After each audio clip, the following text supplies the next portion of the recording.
Sa video na ito, ipapakita ko sa inyo kung paano gumawa ng masarap at creamy na ginataang bilo-bilo. Ito ay isang paboritong Filipino dessert na gawa sa malagkit na bola-bola, saging, kamote, langka at malinamnam na gata ng niyog. Perfect ito kapag malamig ang panahon, merienda o panghanda sa family gathering. Kaya kung gusto nyo matutunan ang sikreto para maging malapot, creamy at hindi malabnaw ang ginataang bilo-bilo, samahan niyo ako hanggang sa dulo ng video.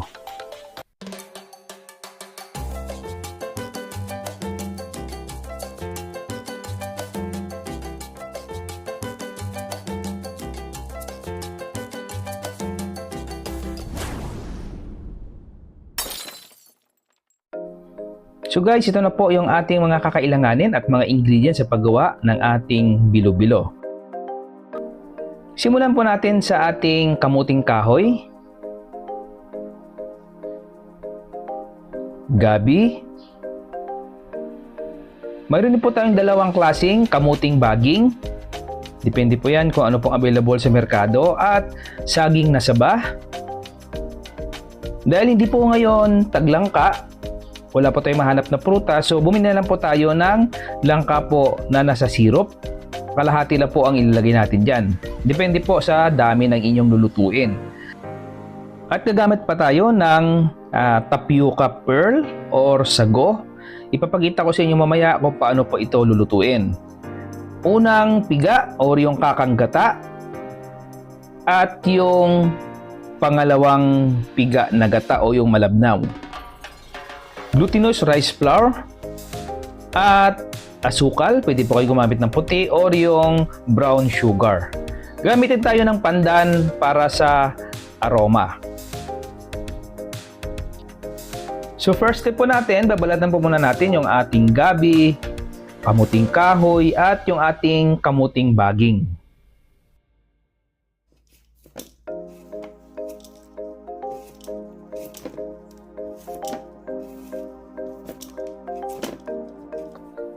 So guys, nabalatan na po natin yung kailangan po nating balatan ng mga ingredients. Katulad po nitong ating kamuting baging, naiwa po natin ito ng cube na maliliit. Kamuting kahoy. At gabi. Hiniwan na rin natin yung ating saging na saba. Ito na po yung ating langka. Dinrain po natin yung kanyang syrup at yung ating sago. So guys, ganito lang po tayo magluto ng ating sago. Magpakulo lang po tayo ng 10 cups na tubig kung ang inyo pong iluluto ay nasa 1 cup na tapioca pearl.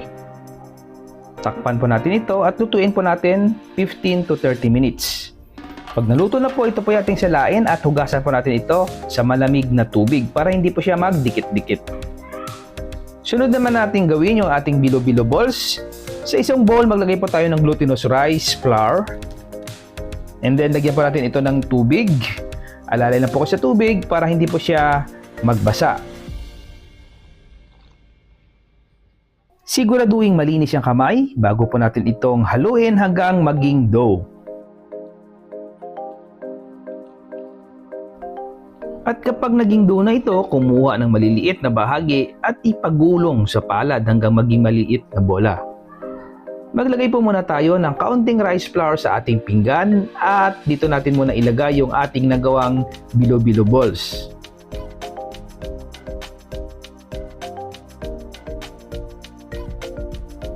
Sa isang malaking kaserola, ilagay ang coconut milk, yung pangalawang piga, yung medyo malabnaw, at painitin natin into medium heat. Ilagay na po natin yung ating asukal. Huwag po muna natin itong ubusin. Pwede po tayong magtira para ma-adjust natin yung lasa mamaya. Pakuluin natin ito habang hinahalo para matunaw po yung ating nilagay na asukal. Pwede po kayong maglagay dito ng puti or brown sugar, depende po sa inyong gusto. Maglagay din po tayo ng a pinch of salt. Yan po ay para lumabas po at maging balance yung tamis. Takpan natin ito at hintayin natin na kumulo. Kapag kumukulo na ang gata, ilagay na ang bilo-bilo balls isa-isa. Huwag sabay-sabay para hindi magdikit-dikit.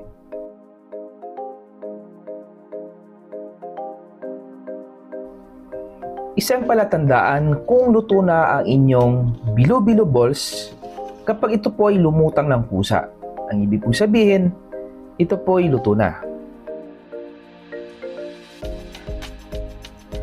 At kapag naluto na yung ating bilo-bilo balls, pwede na po natin ilagay yung ating gabi.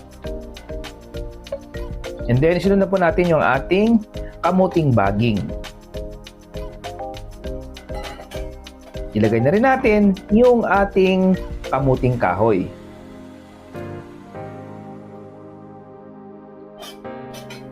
Ilagay na rin natin yung dahon ng pandan. Ito po ay magbibigay ng kakaibang bango at aroma. Ito po ay ating tatakpan at lutuin po natin ng mga 5 minuto para bahagyang maluto yung ating mga inilagay na ingredients.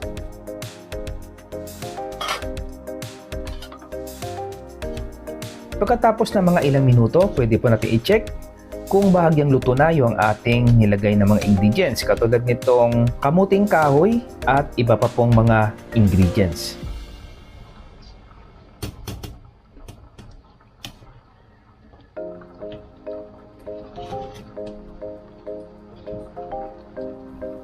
Kapag bahagyang malambot na yung ating mga kamote, pwede na po natin ilagay yung ating saging na saba.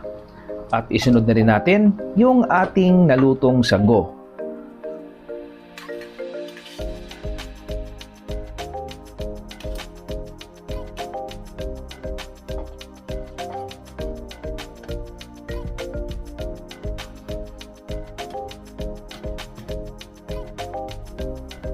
Halu-haluin natin at pag kumulo na ulit, dito natin ilagay yung ating langka.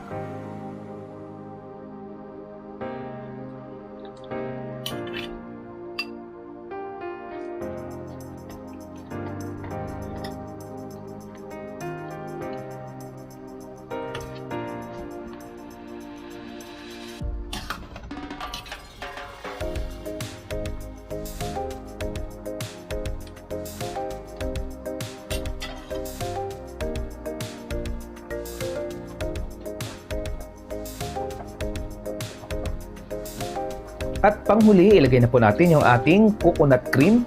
Ito po ang kakanggata. Pagkatapos po natin ilagay yung coconut cream, para maging mas creamy at makapal ang sabaw, pakuluan pa ng 3 hanggang 5 minuto hanggang lumapot ang sabaw.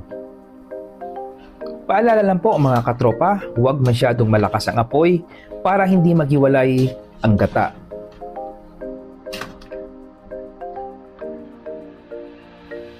O ayan na po mga katropa, handa na yung ating mainit at creamy na ginataang bilo-bilo. Makikita nyo ang perfect combination ng mga sumusunod, malambot na bilo-bilo, matamis na saging, creamy na gata at mabangong langka. Perfect ito para sa merienda o pang dessert. At panghuli, huwag po nating kalimutang tikman para makapag-adjust tayo ng lasa.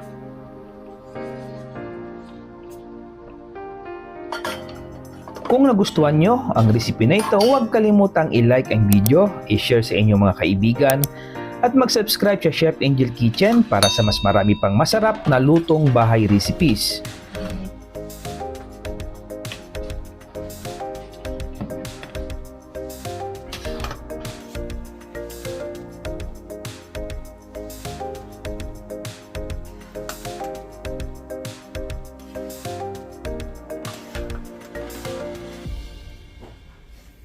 So guys, luto na po yung ating ginataang bilo-bilo. Yan, tamang-tama lang po yung lapot niya. Tamang-tama lang po yung tamis niya guys. Kayo na po mag-adjust ng asukal nyo kung sa tingin nyo po ay medyo matabang pa para sa inyo.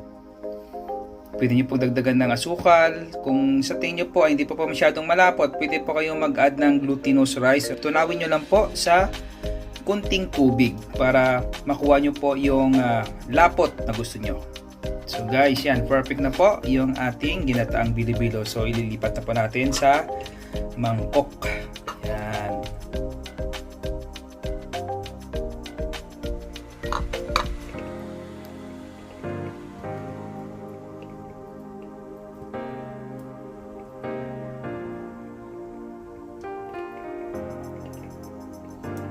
Yung iba naman guys, gusto nila malamig.